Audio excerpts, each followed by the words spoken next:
All right. We are going to be reading on this channel, hopefully, if I can keep making time, the final 5 chapters of Jujutsu Kaisen, which indeed is ending in 5 chapters, including this one. It was a pretty shocking announcement. I'm sure nobody thought that the series was, in its early phases or anything like that. Everyone knew that we were probably in the middle of the final climactic arc. But I think people thought that it would take a lot more than 5 chapters to wrap everything up and to draw ends to the different story threads and to give payoffs to various things and blah blah blah blah blah. It certainly has created a lot of discourse, and I think that's quite inevitable when a shonen series that has run for a long time and accumulated a large fan base that reads it week by week is ending. People kind of panic. And I don't want to come across as too degrading here, but it's because they have like checklist brains. And the way they kind of read these series is with a long checklist of stuff that they want to see happen, various fights, various explanations, various characters coming back or whatever. And they are checking them off as they happen. And basically, for it to be a good series to them, they want to check all of the boxes before it ends. And I don't think that's a great way to read a story. I don't think that's how you should be engaging with media. But I feel like it's how a lot of people, especially like weekly shonen readers, engage with it. And so when there's 5 chapters left, suddenly they're looking at all these unchecked boxes and they're going, oh my god, there's not going to be enough time to check all these boxes. Which has led to a lot of outrage and discourse and stuff. I'm sure there's other reasons to be upset. There's obviously things about this series that I found flawed and stuff too. But typically the angriest people seem to be coming from that sort of mentality where the criticism amounts to a lot of what about this, what about that, what about this, what about that. And this latest chapter, which is the first that's come out, the one we're about to read, the first that's come out since the announcement that it would be ending in 5 chapters, has created a real shitstorm of discourse. I stayed out of it because I didn't want to get spoiled, and I managed to still not get spoiled. I actually have no clue what is going to happen in this chapter. But my best guess is because there was so much discourse, it's something that disqualifies a lot of the unchecked boxes from happening, okay? And it's like, okay, well, what could that be? One option is that, like, not much happens. It's just more fighting between Yuji and Sukuna. And people are disappointed because that cuts out 20% of the remaining series without giving them the checked boxes that they want.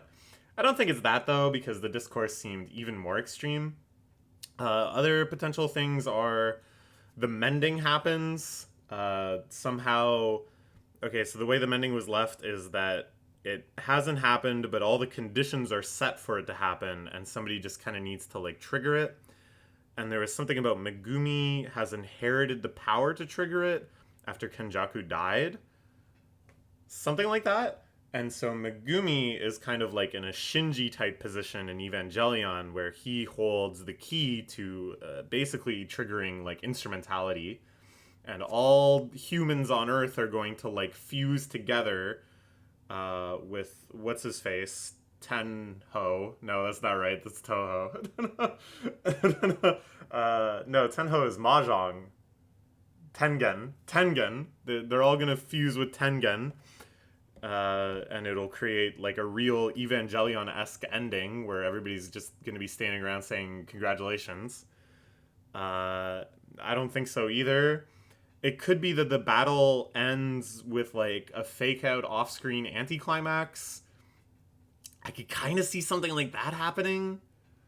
Oh yeah, the reason I don't think it'll be merger ending is because I think that, well, first off, it's kind of like a meta thing where I think if that was the case, I probably would have been spoiled on it already. Like, that's just so significant that it would have penetrated my spoiler dodging capabilities, and I just would have seen like images from it on Twitter or something before I could even react to try to not see them. So yeah, I don't think it's that, and I also don't think that would make so many people angry. because it would just be so weird and so out of left field that I would hope at least that people would be like open-minded about it and what would happen for the 4 chapters after this if that was the case. But yeah, this idea of like, oh, suddenly it cuts from the Yuji Sukuna fight to like days later, and it's like, wow, that really was a fight or something like that.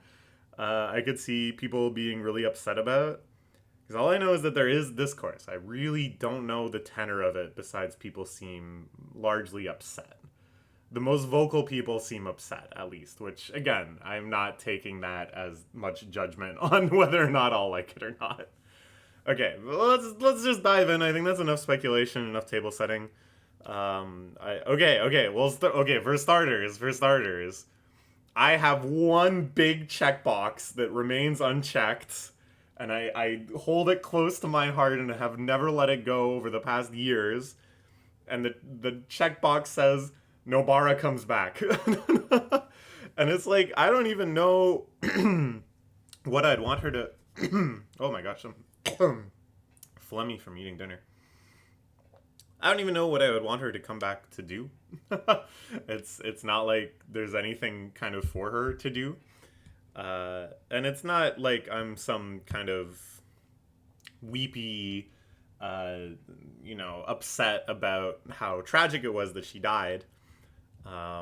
Which it is really, really tragic. I guess that's part of the motivation is that I just think it was so mean the way that they killed her. I don't know, I just like her as a character. It would make me happy to see her again. And it makes me happy to see her even on this very silly colored title page. Does this title page mean that Nobara is actually coming back? I don't think so. I think I really should give up hope. Yeah, because this is just the gang. It's actually a spread. Excuse me. Megumi and Gojo are there too. I mean, yeah, I didn't go through all my theories. It's like Gojo could come back somehow. I don't know how. It doesn't even make sense. Kenjaku could come back. There's a lot of people that could like come back, and people could find that to be really ass pulley or something. I don't know. Let's just okay. You want Sukuna's last finger? What? Wait. What? Okay. I might expose myself as a no reading skills Andy here, but was it revealed that when Yuta went into Gojo's body as part of this like super desperate attack, that Gojo went into Yuta's body? Or am I just learning this now for the first time? Because that seems crazy. Want to have Rika eat it to copy Sukuna's benevolent shrine. Okay, so this was my pet theory about where Jujutsu Kaisen was going. Because I thought there needed to be some kind of final twist that having Sukuna as like the final enemy was like a little too telegraphed. And my best guess was that it was going to be that Rika finally realizes that Yuta will never be able to return to his body, and that Yuta is actually maybe like doomed to die or something. He can't stay in Gojo's body long term or something like that, and that Yuta is basically dead. And then I thought Rita would go crazy and rampage, and the final boss would be Rika, whose power scaling has never really been like topped out or measured or whatever, and that would be kind of like a crazy tragic twist at the end. And I don't know. I was like, they need to do something kind of spicy, I thought, and it's like a super boss kind of feeling. I don't think that's gonna happen anymore because there's only 5 chapters left. But there is something to this. Rika eating the final finger. Really crazy, weird, photorealistic drawing here of all the fingers. Would satisfy the conditions for copy. When Sukuna's has 20 fingers. Okay. Can't just copy curse speech crazy easy either. It's a fever. One copy Malevolent Shrine. Okay.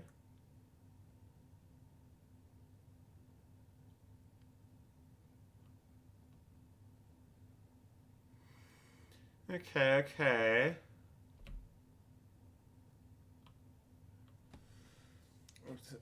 I'm not like reading all of this or giving much commentary on all of this. I'll be completely honest. All of the like real intensive combat mechanics of JJK weren't ever anywhere near the most appealing aspect to me.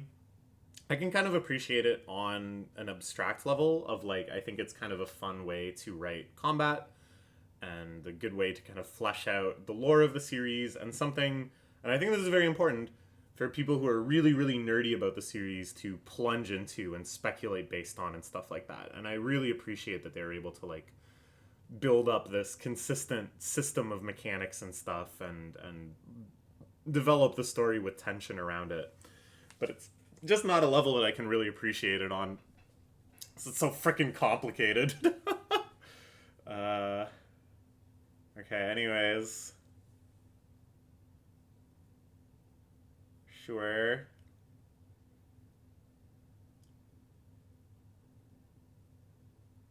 Hmm.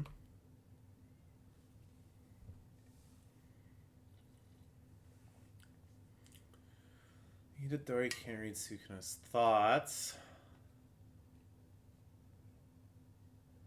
Sukuna's current techniques already... Okay, so this is all to say that because he ate so many damn fingers, even though Sukuna kind of like ripped himself out of Yuji's body, Yuji can still do some types of Sukuna's curse techniques deep down engraved upon his flesh. I think that's the upshot of all of this, right?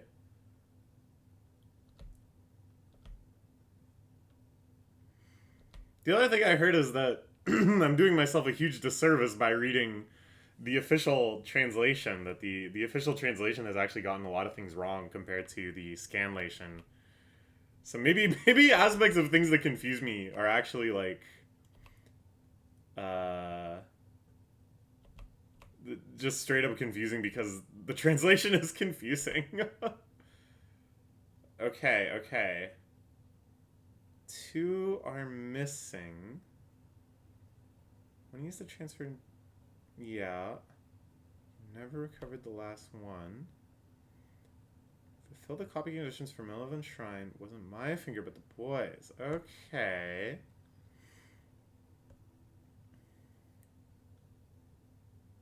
Hasn't even been an hour since she woke up. Oh shit, she is back! What? What?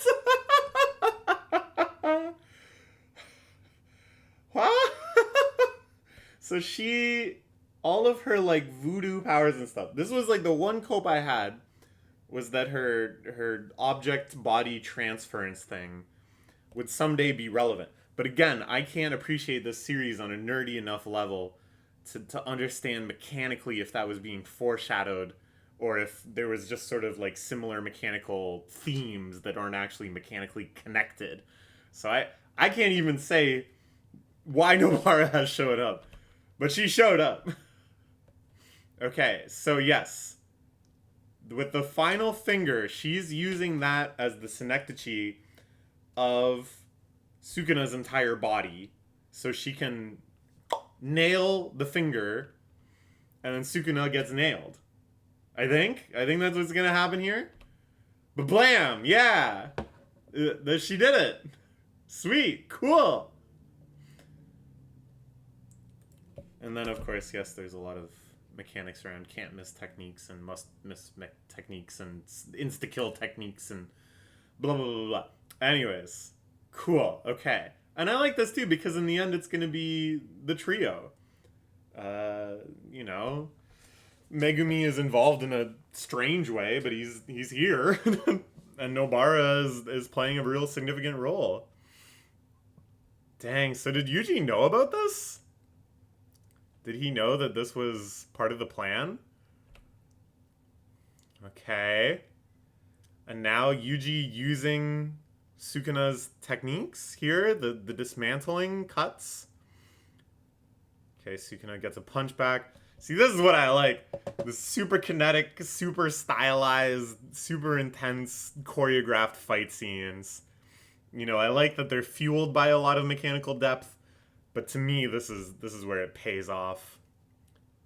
Streaming with half-assed domains. Okay, yeah. Alright, basically they're both hitting their limits. They can't muster a huge offense against each other. They're just kind of both wearing down each other's resources. Let's finish this here. Curse must end. Major, huge, black flash. This looks quite badass. Nice, okay, cool. And, alright, that's it. Why are people so mad? Are they mad because Nobara got, like, power crept?